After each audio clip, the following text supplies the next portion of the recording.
Dear students, now we are moving to the technical aspects of fund flow statement. We are discussing the topic identification of current items and flow of fund. We have already discussed the identification areas of current assets and current liabilities, non-current assets and non-current liabilities. Firstly, what is fund? The term fund is used in different meanings in the case of fund flow statement. Okay, then in narrow sense, fund means cash. Simply, fund involves cash. And in broader sense, it includes all financial resources of a company. It includes money in all forms. And the third concept is popular sense. In popular sense, fund means net working capital. We know what is net working capital. Net working capital is equal to current assets minus current liabilities. Okay, these are the three concepts of fund. These are the three meanings of fund also. In narrow sense, it includes cash. In broader sense, it includes all the resources, total resources of a company. And in popular sense, it is net working capital. And the working capital concept is used here in the case of fund flow statement. Okay, then what is flow of fund?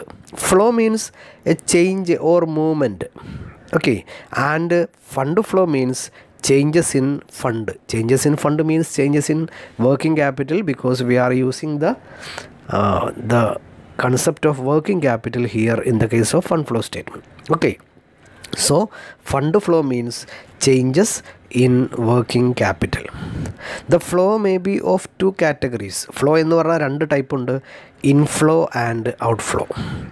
Inflow of fund is the sources of fund. Inflow എന്ന് പറയുമ്പോൾ നമുക്കറിയാം ബിസിനസ്സിലേക്ക് ഇങ്ങോട്ട് കിട്ടലാണ്, അല്ലേ? Inflow ആണ്. Inflow എന്ന് പറഞ്ഞു കഴിഞ്ഞാൽ it is the sources of fund. കമ്പനിയുടെ ഫണ്ടിൻ്റെ ഡിഫറൻറ്റ് സോഴ്സുകളാണ് inflow.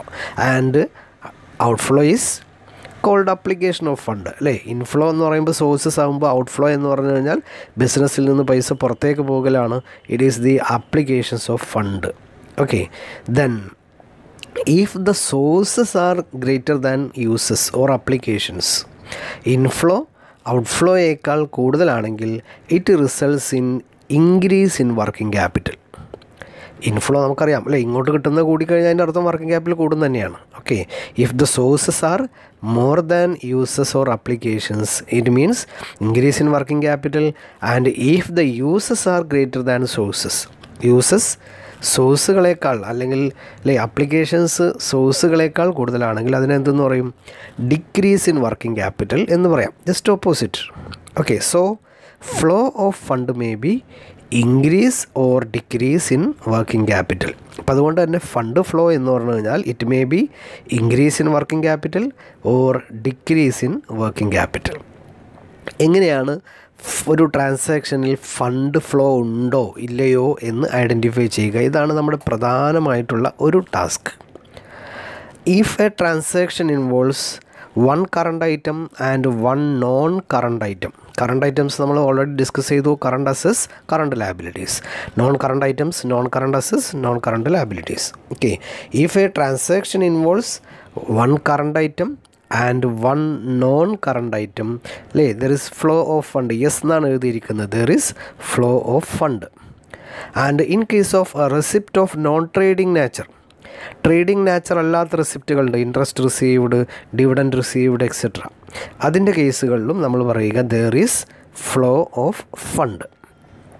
But if a transaction involves two current items, ഒരു കറണ്ട് ഐറ്റം മറ്റേതും കറണ്ട് ഐറ്റമാണ്, രണ്ടും കറണ്ട് ഐറ്റം ആണെങ്കിൽ we say there is no flow. And if a transaction involves two non current items, non current item plus non current item, ഈ കേസിൽ നമ്മൾ പറയുക there is no flow of fund. Okay, next ഇതാണ് fund flow identify ചെയ്യേണ്ടത്. ഇങ്ങനെയാണ്. എന്തൊക്കെയാണ് പറഞ്ഞിരിക്കുന്നത്? ഒരു ട്രാൻസാക്ഷനിൽ ഒരു കറണ്ട് അസറ്റും ഒരു കറണ്ട് ലയബിലിറ്റി ആണെന്ന് വിചാരിക്കാം, അല്ലേ? ഇപ്പോൾ for example paid cash to ക്രെഡിറ്റേഴ്സിന് ക്യാഷ് കൊടുത്തു. ക്രെഡിറ്റേഴ്സിന് ക്യാഷ് കൊടുത്തു എന്ന് പറഞ്ഞു കഴിഞ്ഞാൽ ഒന്ന് ക്യാഷാണ്, ക്യാഷ് കറണ്ട് അസറ്റാണ്. മറ്റത് ക്രെഡിറ്റേഴ്സാണ്, കറണ്ട് ലയബിലിറ്റിയാണ്. ഒരു ട്രാൻസാക്ഷനിൽ ഒരു കറണ്ട് അസറ്റും ഒരു കറണ്ട് ലയബിലിറ്റിയും വന്നു കഴിഞ്ഞാൽ we say there is no flow of fund. ഈ ഒരു ട്രാൻസാക്ഷനിൽ എന്തില്ല? ഫ്ലോ ഓഫ് ഫണ്ടില്ല. കാരണം അത് കറണ്ട് അസറ്റിനെ ഒരു സൈഡിൽ ബാധിച്ചിട്ടുണ്ടെങ്കിൽ അതേസമയം കറണ്ട് ലയബിലിറ്റിയും ബാധിച്ചിട്ടുണ്ട്. നമ്മുടെ നെറ്റ് വർക്കിംഗ് ക്യാപിറ്റൽ മാറില്ല. ഓക്കെ, സോ ഒരു ട്രാൻസാക്ഷനിൽ ഒരു കറണ്ട് അസറ്റും രണ്ടും കറണ്ട് അസറ്റ് ആണെങ്കിൽ അതൊരു കറണ്ട് അസറ്റോ കറണ്ട് ലയബിലിറ്റിയോ ഏതായാലും കുഴപ്പമില്ല, there is no flow of fund. മറ്റൊരു എക്സാമ്പിൾ ഇതാണ്. ഒരു നോൺ കറണ്ട് അസറ്റും ഒരു നോൺ കറണ്ട് ലയബിലിറ്റിയും വരും ഒരു ട്രാൻസാക്ഷനിൽ.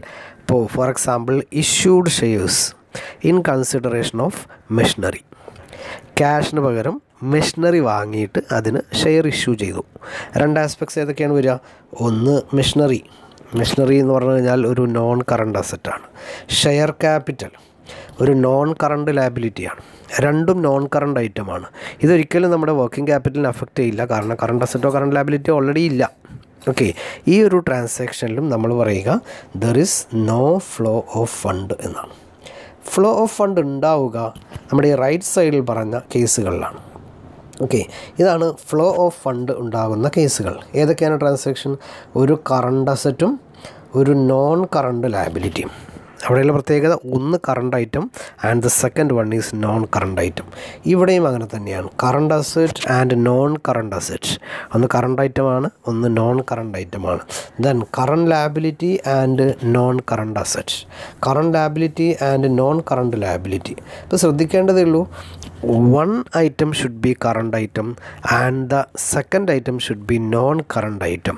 Then we can say there is flow of fund.